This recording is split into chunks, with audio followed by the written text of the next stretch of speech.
Okay, I got the short straw because I'm going to talk to you about keeping yourself healthy straight after lunch and clashing with two talks that I would probably go to if I wasn't talking. So I'm actually surprised to see this many of you. So thanks for coming. So it's kind of what we're going to cover. It's going to be a series of hopefully interconnected bits of advice on how we as developers or technical people can look after ourselves with our physical health and also, possibly more importantly, our mental health. So first, I should start with a disclaimer. I'm not a medical professional, unsurprisingly, so don't take anything I say as something to definitely do. They're suggestions. Also, I will admit that I am not the fittest, healthiest person in the world in the slightest. I don't even do all the things that I would suggest. But having worked with technical people, developers, etc., for nearly 20 years now, there's just a certain few things I often see that I would just like to try and help each other out a bit, really. That's basically what it is. And why I like to do this talk, and this is the second time I have done this talk. And also, yeah, it's just about some things we can follow. None of it is particularly hard. Nowhere in here am I going to say you should be doing 3 days a week down the gym. I've never been to a gym in my entire life. I think they're very pointless places, actually. It's a lot easier to look after yourself than that. So that's basically my disclaimer. If you're interested in any of the topics, there are experts and professionals in them that you can find out more from. So let's start with a little bit of setting the scene, setting the story. So often, as people who work in developer communities and as people who are at a conference, we're probably some of the more active ones, we do all sorts of things in our day job. We like to keep up to date with news, RSS feeds, Twitter, newsletters, however it may be that we keep up to date with things. We might spend a certain portion of our work time or our non-work time doing that. We also are keeping on top of issues, pull requests, problems, bugs, depending on where you sit in a workflow of a company. This could be more or less stressful, but it can be constant and quite intense. Dealing with pull requests, which can be even harder work sometimes because people might have contributed them and you're dealing with emotions of offending people and things like that. Then maybe if we're very nice, we're not just using Stack Overflow, we're contributing to Stack Overflow. We're offering people help and advice. We are suggesting nicely and pleasantly, of course, how they might be able to find solutions to problems, and et cetera, et cetera. Again, maybe as part of our job, but likely not. Likely in our spare time. Maybe we're going to meetups. I live in Berlin at the moment, where I could probably go to 3 meetups a night if I wanted to. And it's very tempting to do so, but it also takes up time. And again, is it part of your job? Is it not part of your job? But it's all just another thing that we do. And finally, this is from Voxxed Belgrade, so it's close enough. We might go to conferences. We might speak at conferences.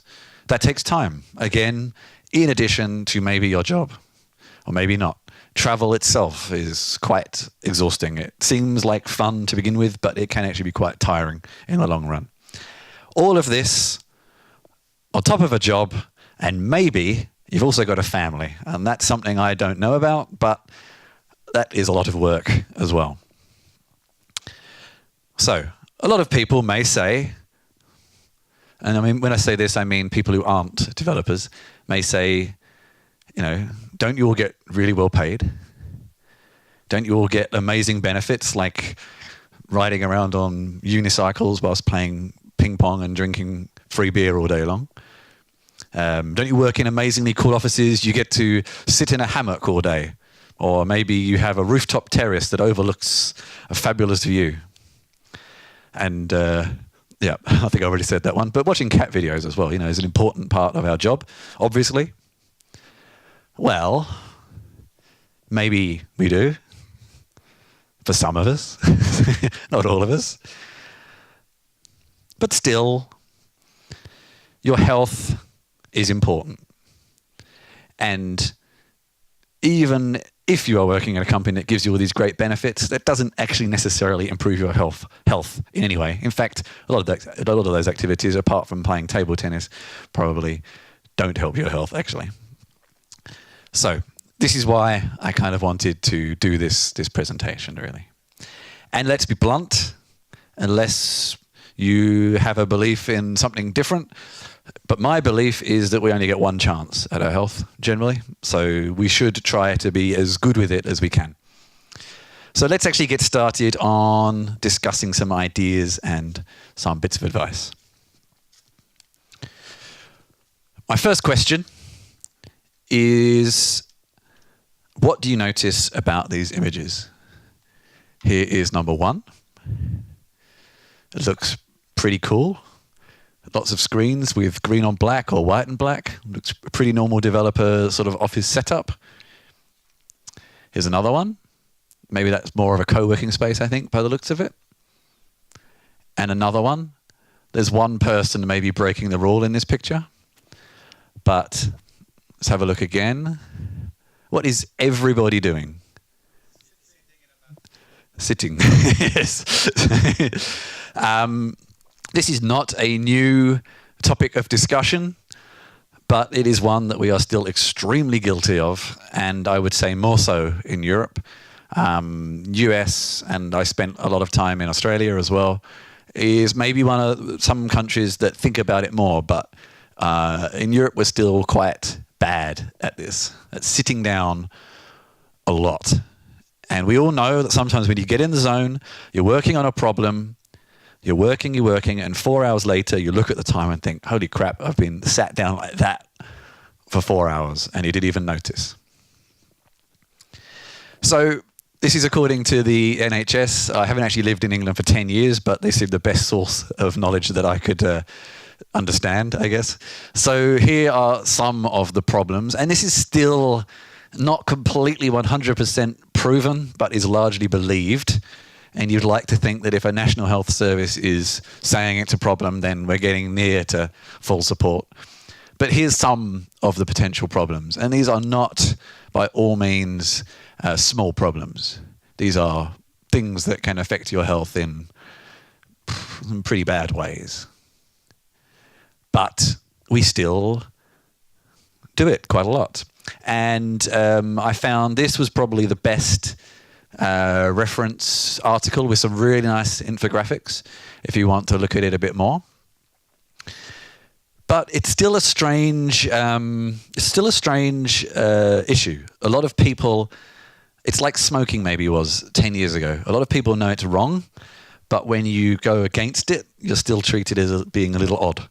So, I mean, I'm not a person who uses some of the things we'll look at after this, but I try to stand up as much as I can and move around as much as I can, especially when I'm at an event. And it's surprising when you're at an event with 100 people sitting down and you decide to stand up at the back, how much that confuses people. People look uncomfortable, they keep offering you seats, they think the room is full, etc., etc. So even though that we now know there is this problem, there's still a stigma attached to standing up, strangely. And of course, this is not unique to tech. Well done. This is not unique to tech. This is shared across most workplaces now. And when we should maybe talk about some numbers, prolonged sitting means sitting straight for 8 to 12 hours a day, which I think maybe when you go out for lunch, you might, at a bare minimum, if you go out for lunch, which is a whole other topic of discussion, you are generally probably sitting for most of 8 hours. Yeah, so it's still something that is a big problem across all of society. But let's look at some options. You may have seen some of these crazy contraptions, things like standing desks. And I'm going to go through a couple of options here, and I want to revisit some of them. So here's one. Here is another where we have a bit of a mixture. And this, I think, is an important thing to note. And again, in this image, again, we have a mixture. And finally, again, in this example, we have another mixture. And I think this is important to note, that the variety and variation in what you do is actually possibly more important. I actually read something, I think, last week. I can't remember the source, but the original source, but it was reported in a newspaper that I moderately trusted, that said that standing all day, just like, hey, I'm going to get a standing desk and stand all day tomorrow, does the equivalent impact to your body of deciding, I'm going to run a marathon and then running however many kilometers are in a marathon next day. Like, it has, just deciding to stand up for 8 hours after having sat down for 6 years will actually also put your body under a lot of strain. So you should build up to it.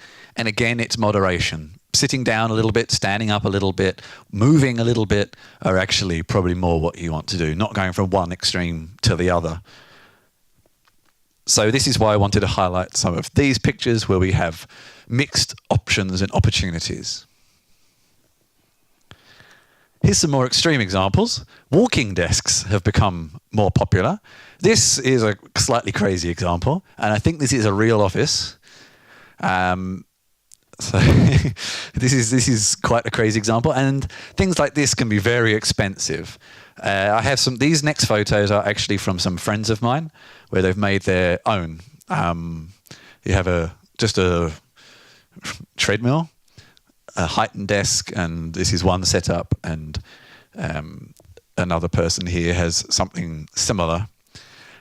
Both these people who have these are incredibly thin, like really thin, and so I'm not entirely sure if walking all day is that great for you either. It comes back to that whole aspect of mixing and moderation of things. A mixture and variety is actually probably what's best for us. But these are, albeit some interesting examples to think about. And apart from here, I don't know how easy it is to kind of set something like this up in a normal office without distracting people, because you're moving all the time, causing noise, causing distractions, things like that. I don't know. I've not worked in an office with something like this, so that could be a source of other problems maybe. So this leads us very nicely to posture. Something that I especially am quite guilty of. We're probably used to seeing pictures like this, and it always makes sitting properly with correct posture look so easy. But we all know it isn't. I think I'm probably more likely inclined to this kind of, picture. I met someone at an event in Zagreb. I've forgotten his name, but he was an American guy living in Zagreb who actually has a talk he did specifically on posture for developers, which was quite interesting. And I think he might have come from a physiotherapy background, so he actually knew what he was talking about as well. I think the crucial thing to try and point out is a lot of us know that all our joints and parts of our body should be as straight as possible. But I think the one thing that often gets not mentioned is that we also need to be relaxed. Sitting kind of rigid for hours is also not good for you. And that's the thing I struggle with, I must admit. Often when I'm sitting straight, I feel like I'm tensing up, which is also not that good for you. So I find this one personally very difficult. And some of the posture problems can cause as many of those sitting down problems as we noted. Of course, bad posture is going to give you bad posture, and hurt backs is often the common one, and things like that. But also like lungs, it can possibly be worse for things like asthma and stuff like that.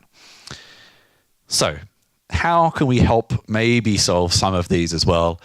And we get to topics like exercise. I think, despite the fact that I have a fairly sedentary lifestyle, sitting down quite a lot, I'm reasonably good weight. I have been the same weight since I was 16.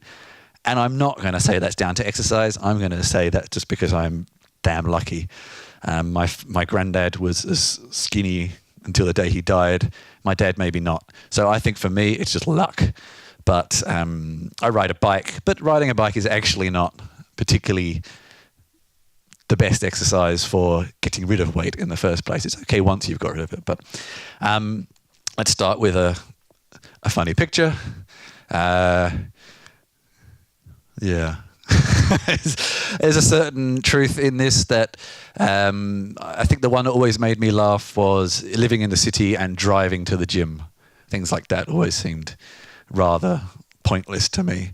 A lot of it is countering the sedentary lifestyle we have. But I think there's some simpler things we can do. So let's actually look at some far simpler ways of doing exercise. A short walk every hour. Walking meetings. I love walking. I will suggest walking a lot. Walking for me, and a lot of this comes back in some of the mental health stuff, walking for me is kind of that one thing I do in my life where my brain switches off and I'm just in a nice, calm, relaxed environment, not thinking about anything in particular and just letting the world wrap around me. If I get the chance to walk, I do it. That's for me. It's not for everybody, of course, but walking meetings, walking around a building every hour, walking up and down stairs, things like that actually can be enough. Things like standing up every hour. I don't know how many people have used things like the Apple Watch, which gets insistent at you for standing up every hour, I've heard, to the point of annoyance. But you get the point, these things that are reminding you to get up every hour. And again, I wonder, especially in a developer environment where sometimes maybe you need that 4 hours of concentration to get a task complete, and being annoyed by something beeping at you every hour. You know you should, but maybe once or twice it's better that you just concentrate for a few hours. So it's something to keep your mind on more than get obsessive about, because obsessive can be bad for you as well. So moderation again. Taking the stairs if you can. I think, I'm in Germany, and I assume that Austrian culture is probably similar in this respect, in that getting the stairs doesn't seem to be a problem. In Australia, in the UK, people don't take the stairs as much, and you have to you should take the stairs, go on. Whereas, especially in Berlin, I don't find people don't seem to care about taking stairs. So I think already well ahead there. Walking and riding to work, if you can, if possible. Not always possible. In a big city, it's possible, but it's not always possible. And I'd like to also throw into this just introducing breaks from the screen. This also can help and affect vision and things like that, and just mental. We all know that walking away from a problem can sometimes be the easiest way of solving a problem. But give yourself screen breaks as much as possible, and excuses for them.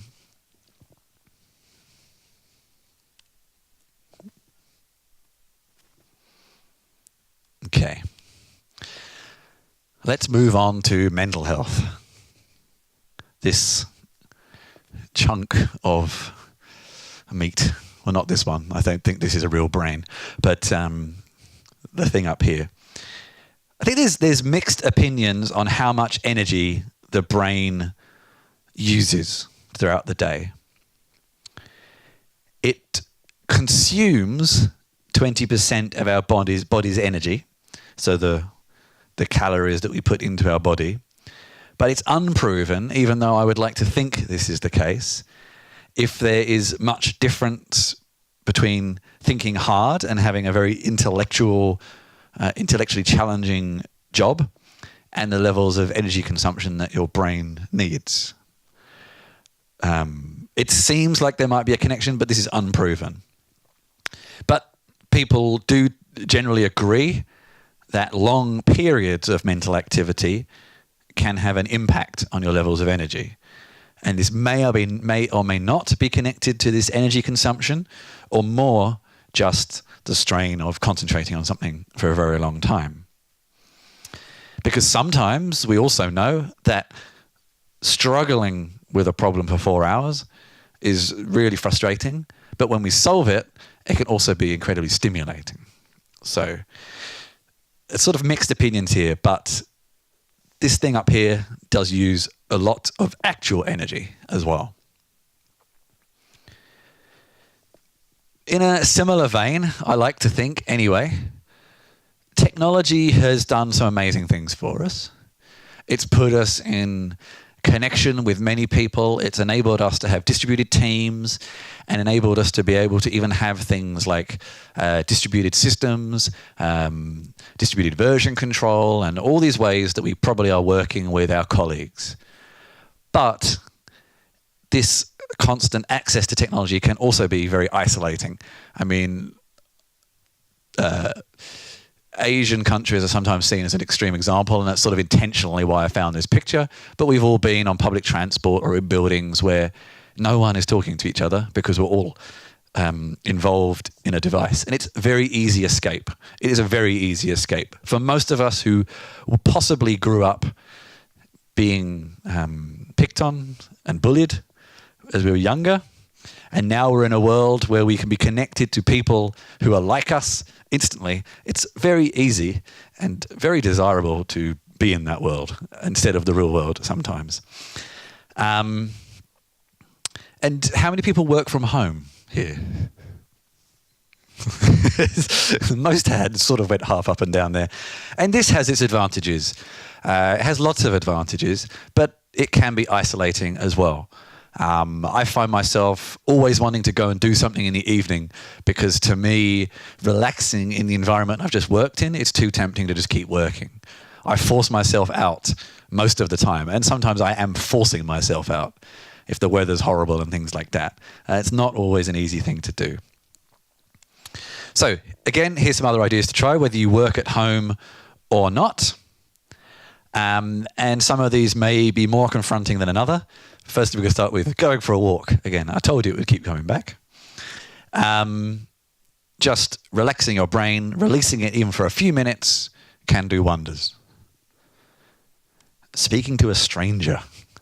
This could be as simple as going to a shop and ordering something. It could be walking around your building. Maybe you share a building with people from another company. Just go and talk to them. It could sometimes seem unusual to begin with. I often go and talk to random people, and depending on the person you end up with, some people it's like, what the hell? And others are very welcome to it. So, hit and miss. And this kind of goes into that try to force social actions as much as possible. So maybe it is, you could make a coffee at home, but I'll go out and get one instead. Going out for lunch, going to meetups, going to events, things like that. Just trying to force yourself out of your comfort zone a little bit, but often. Co-working if possible. Even if, co-working spaces, to be blunt, they are great for mixing with people if you want to, but they can be slightly expensive sometimes. And sometimes they can be too distracting. Some co-working spaces can be too loud and noisy, especially if you're trying to concentrate. So it depends on the sort of work you're doing. But for example, even if you don't want the kind of rigid structure of hiring a desk somewhere, for example, in Berlin, and maybe Vienna has one too, we have a co-working group every Wednesday where we just meet in a cafe and work together. And that, I actually look forward to that. That's a nice thing to escape from the flow of the week. Attending an event. You're all here. Well done. That one's ticked. So don't need to go into that anymore. Volunteering.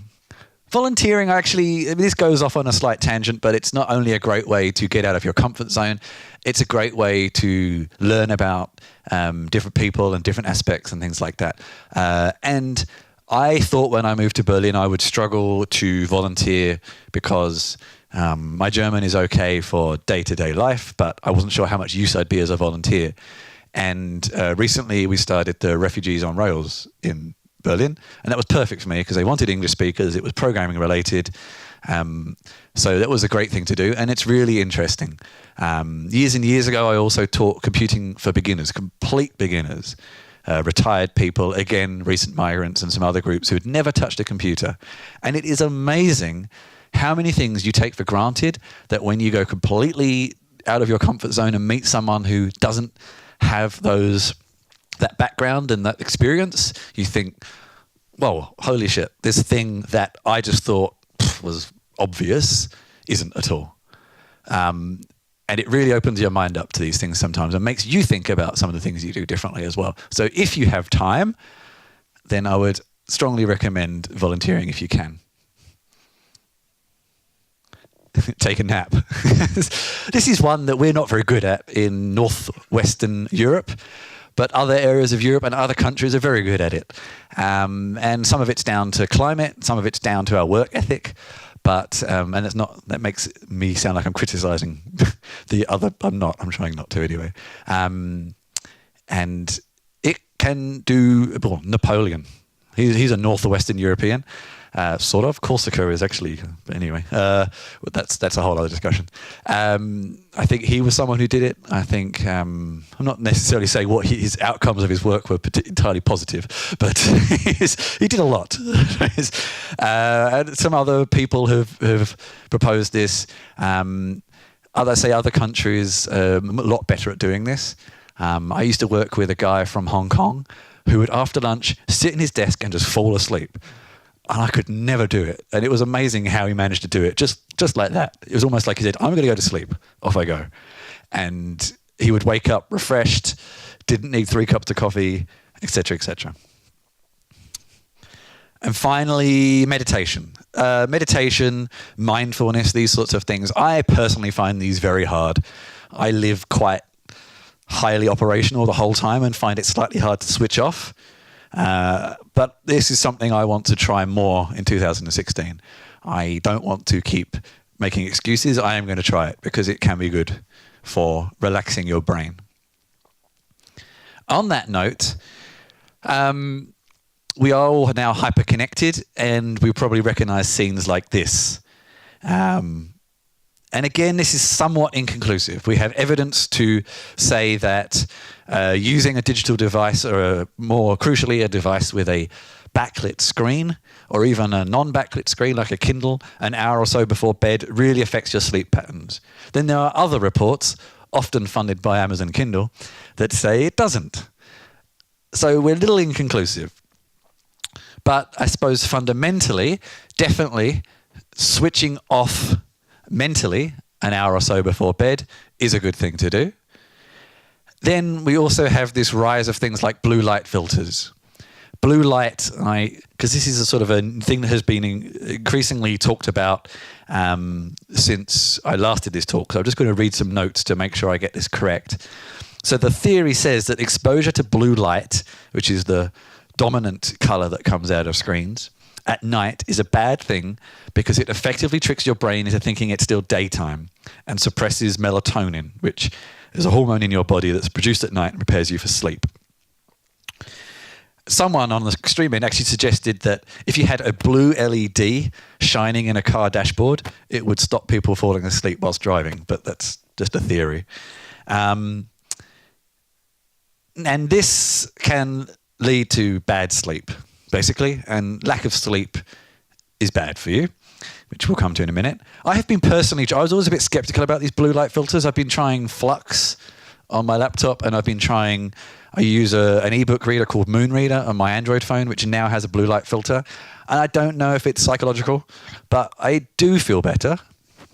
But whether it's psychological or not, I'm not sure yet. But I feel like they're making a difference to me. And why do we need sleep? It helps our immunity against catching diseases and colds and things like that. It helps our physical health. It helps our mental energy. It helps our focus.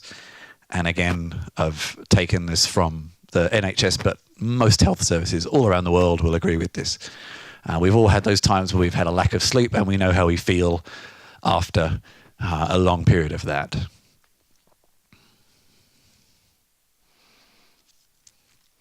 Okay, let's move on to maybe getting this good mental health in the first place. Learning to say no is a very hard skill to learn. It took me a long time to learn it. It takes confidence to learn it. It takes confidence in not only feeling at least fairly sure that you're correct, but also just that you saying no is not going to have a negative effect on you, on your career, on your job prospects, etc., etc. So my mantra, my phrase for the past couple of years has, as much as possible, and I am still not 100%, I'm still guilty of this, is that we overcommit and underdeliver. And we should start undercommitting and over-delivering. Let's say no to more things, and the things you do say yes to, do a 110% job instead of saying yes to everything and doing a 50% job on everything. It's hard, but once you start trying it, you realize it's not that hard, and it starts to produce a better ethic in your team maybe as well. If other people start doing it, your managers realize maybe we need to hire more people. Et cetera, et cetera. It can have knock-on effects, more positives. So here's a few things to try related to this. This is a favorite phrase from a friend of mine. Do I need to fill in the stars? I don't know. But assumptions are the source of all mess-ups, stuff-ups, screw-ups, other word-ups. And if you've ever worked in agency, I was having a discussion over lunch with some other people who've worked in agencies. We've probably done these a lot. We've all assumed lots of things that turned out to not be true. If you don't have the time, say so. This especially comes in things like planning and things like that. Try to undercommit if possible. And if you have spare time, great. There's nothing wrong with having time left over. If you don't understand something, ask. This is a whole other discussion that I'm not 100% sure of the topic, but looking at a talk tomorrow morning at 9 o'clock. Might be covering this, I'm not sure. This feeling of that you're not an expert in something, you don't understand something enough, and that admitting that makes you look stupid. Maybe there are certain situations where phrasing the question right and in the right way and asking the right person who doesn't treat you like you're stupid, and that's their problem. But if you don't understand, don't be afraid to ask. If you're not comfortable in a situation or a task or something like that, say so. And much like some of the other talks we've had around things like bugs and Git branches and things like that, the earlier the better. And again, if you have a problem, say so. Don't hide from a problem. Don't run away from a problem. Admit it before it's too late. And it's usually easier to solve it. So now I'm going to cover diet. And the reason why I would like to cover diet is we all know, of course, that eating healthily is better for us than eating badly. But a lot of the time when we have mental stresses, we overcompensate with things like diet, which is why I sort of want to cover it. I'm going to start here with a very local thing to Berlin, and I have been assured by one of my Austrian workmates that you do know what this is. Does anyone not know what this is? Oh, good. Okay. I was double checking. But we see a lot of this stuff fuels the tech world in Berlin. And I've got really good news for you. It's actually not that bad for you. That's the good news. The sugar content is far less than something like Coca-Cola. The caffeine content is about the same as a cup of coffee. So we have one workmate who drinks about 20 a day. That maybe isn't so great. 3, 4 a day is probably okay.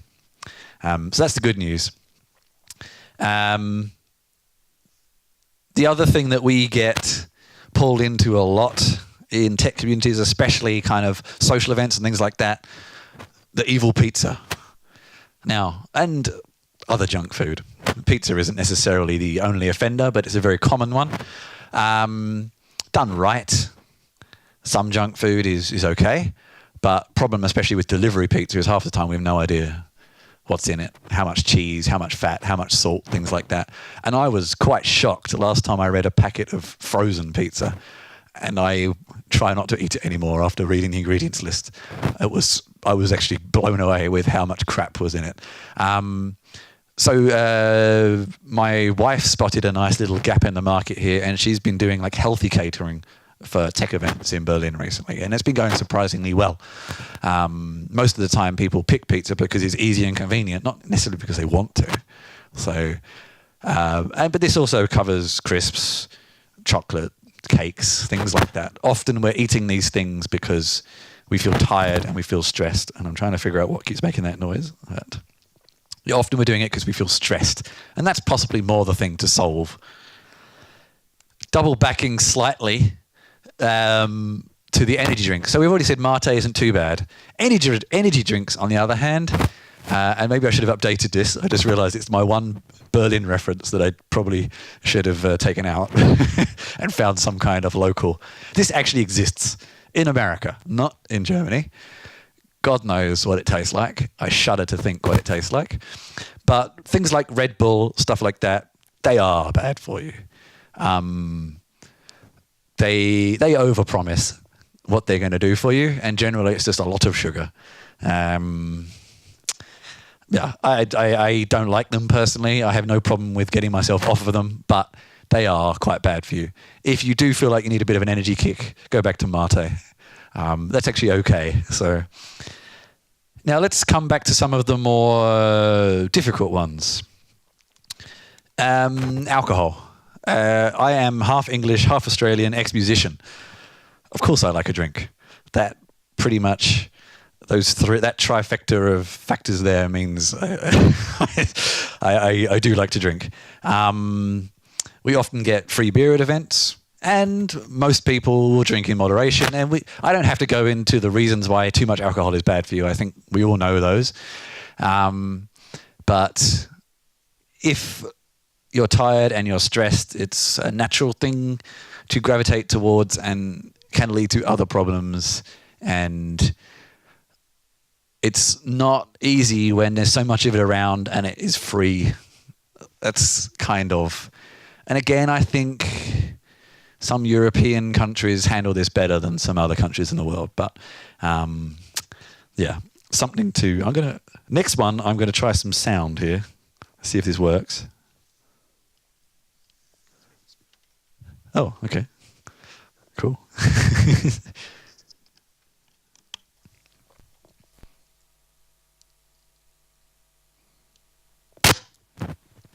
Oh.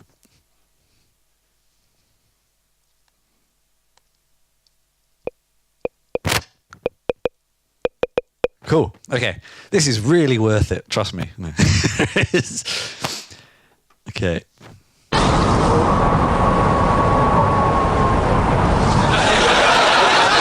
I hear the ballet in Prague is excellent this season. Hello, Jörg. Hello, Vienna. Terrible, isn't it? Every year it gets worse. First they take away our smoking room, then they push us outside. I wonder when they will decide just to get it over with and kill us. Oh, Jörg. Such a pessimist. I put this in, again, it's about smoking. I don't think I need to say why smoking is bad for you. It's pretty set. The reason I bring this up, my entire time I've lived in Germany, I've lived in old East Germany, and to me, the attitude to smoking there is very different from what I got used to. And that's slightly the point of the video, in that I lived in countries prior to that where public smoking was banned in 2007. And as a smoker, you got used to being the outsider that no one accepted anymore, and you felt bad about smoking. Whereas in some other European countries, especially old East Germany, where smoking is still much more widespread and has not been banned, that change hasn't happened. And in Austria, I'm being told it is. I wasn't 100% sure. That change hasn't happened yet. And it feels quite unusual to me, I must admit, especially the attitudes to kind of secondhand smoke. I don't know if that will change here, but it's an interesting one. I don't think I need to reiterate why smoking is bad for you, but just also bear in mind smoking around other people, I guess, is one thing. But again, I wanted to bring it up because smoking especially is something you do often when you're stressed and tired to make yourself feel better. So here's some other things to try instead. So for healthy snacks, things like fruit, I put in moderation because we have also learned, unfortunately, that things like highly concentrated fruit juices, too much fruit, can also be quite bad for you. So in moderation. Things like nuts, they're not a bad replacement for sweet snacks. Water is surprisingly good at solving a lot of problems with your body, hydrating you, making you more awake, reducing cravings for food, things like that. Healthy snacks, you can make sugar-free cakes and savory bars and oats and things like that, like sort of muesli type ingredients into snacks that can be just about as satisfying as a nice big cake, but a bit better for you. Cooking together instead of going to a restaurant. This is not only good for just knowing what you're eating, but also for getting to know the team, of course. Going for a walk. I said I would mention this quite a few times, and I have again. Again, for waking yourself up, making yourself more active, distracting yourself from those other cravings maybe you're trying to fight because you're tired or stressed or something like that. So actually looks like I have finished slightly early. This is me. I have a nickname of Chris Chinchilla. This is a very old picture of me with a chinchilla, if you've never seen one. I just thought I'd put it in there. Why not? This is me, and maybe we should use the time I seem to have run under to go for a walk. I don't know. But if anyone has any questions or other things they would like to share, other things they've tried, then maybe this is also a good opportunity. But thanks for having me.